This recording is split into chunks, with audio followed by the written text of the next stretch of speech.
The Ford Explorer Timberline edition, this woodsy, outdoorsy trim level, has a few things you might like for $50,000. At that price point, I have some expectations, but let's get into the finer details, starting with the pros.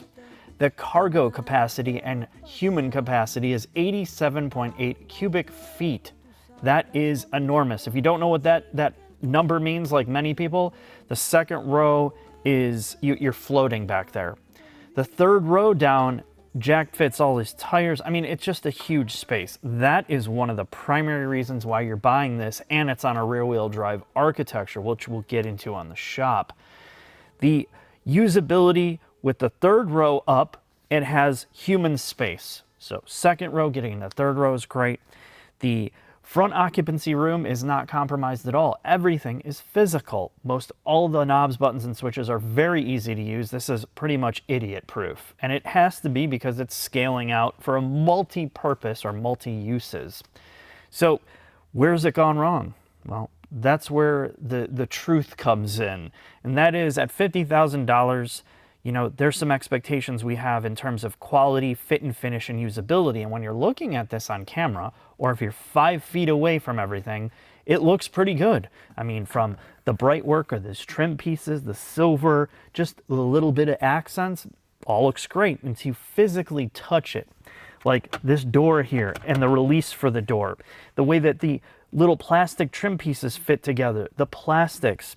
This is a pure example of when a company goes to its suppliers and says, we're taking the lowest bidder. We don't want to pay any money for anything, and you better get it for next to nothing or we're canceling our contract with you. That's how everything feels in here. It just feels ultra cheap and built to the absolute like shittiest price point possible. And you can't tell it until you really, really interact with everything. And if you don't care about attention to detail, I swear you're probably going to really like this because the usability makes up for a lot of those little nitpicky things that I have to say about it.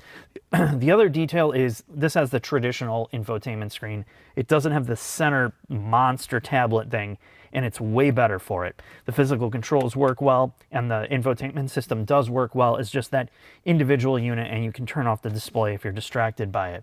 But I think now's the time to get into the shop and talk about some of the technical stuff.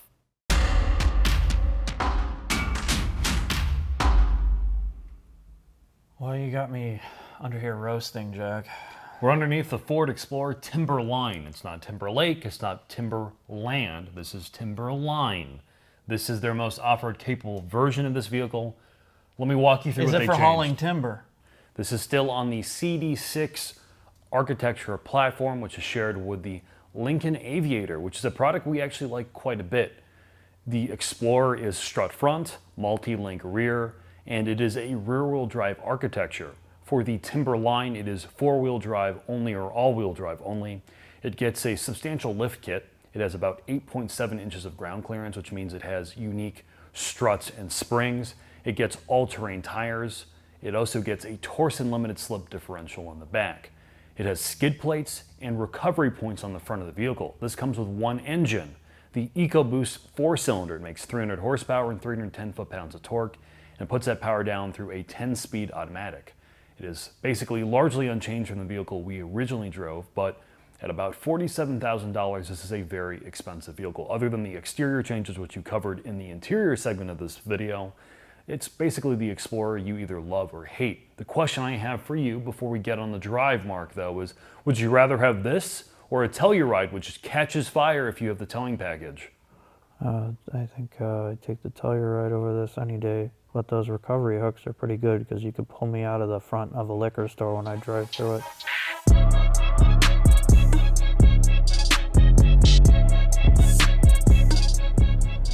I can tell you are bringing sexy back in the Timberlake edition, Jack. No, Mark, this is the Timberland.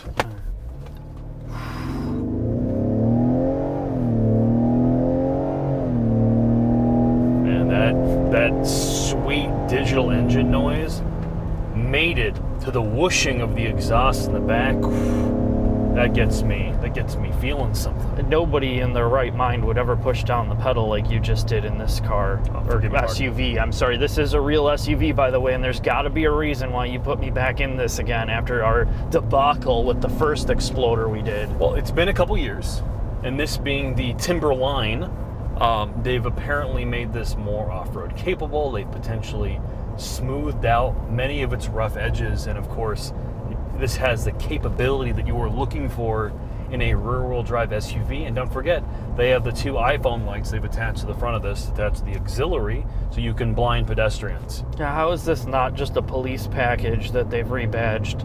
I don't know, Mark. I don't. It's not the nicest thing on the inside. But so I talked about the interior. So did they make any improvements here in terms of drivability? You spent the most amount of time. What is it like? Trying to think of the right way to say this. The off-road capability of this SUV will be lost on you unless you drive on gravel roads, you go hiking or any of that. Because as far as compromises go, the increased ride height and the more off-road capable tires more or less ruin the ride of this vehicle. The gearbox responds via calendar year. It is still very, very slow. And look, in an SUV, I'm not necessarily looking for the fastest shifts. I'm just looking for an experience that I don't think about the gearbox at all. Like if you're in a Telluride or even a Honda Pilot, you don't think about the gearbox. It just falls away into the background.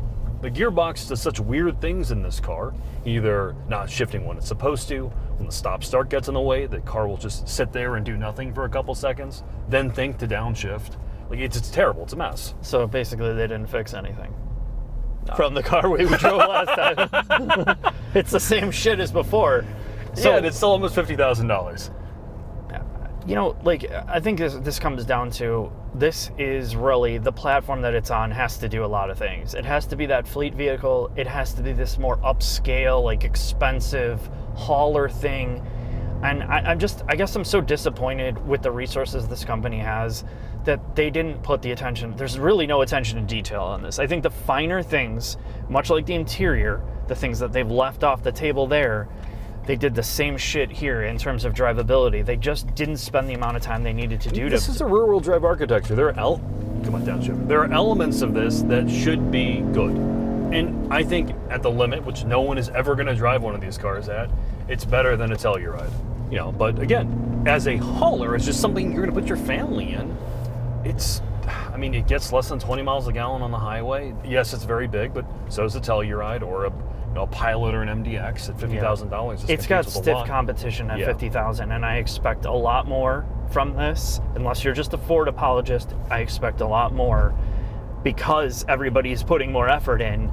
And I just don't know why they kind of left it this way. Because they make good products. The F-150 is probably the best truck. The Mustang GT500, the GT350, the Mach 1, great cars. They must not have had the development budget really to cover the bases they needed to cover here. And I mean, it's not like they couldn't do it. Like literally, they had the bones to do it. They just didn't execute. And I think that's a good time to get into the final thoughts, Jack. All right, Mark, let's get out of this thing.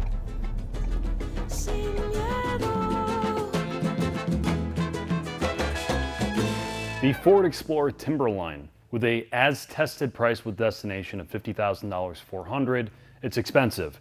And we definitely have our problems with it. Let me walk you through what's good. It's big. It is a very, very large vehicle. Compared to something like a Honda Pilot or a Kia Telluride, it handles better because it's on a rear-wheel drive architecture, and you can feel that when you drive this thing at the limit. That said, it's a SUV for families. You're never driving at the limit. What you want is a good gearbox, good fuel economy, and attention to detail in the interior space. And other than, again, its cargo capacity, it lacks a lot of that. And that's what really disappoints me, because Ford is capable of building some very impressive trucks. Look at the F-150.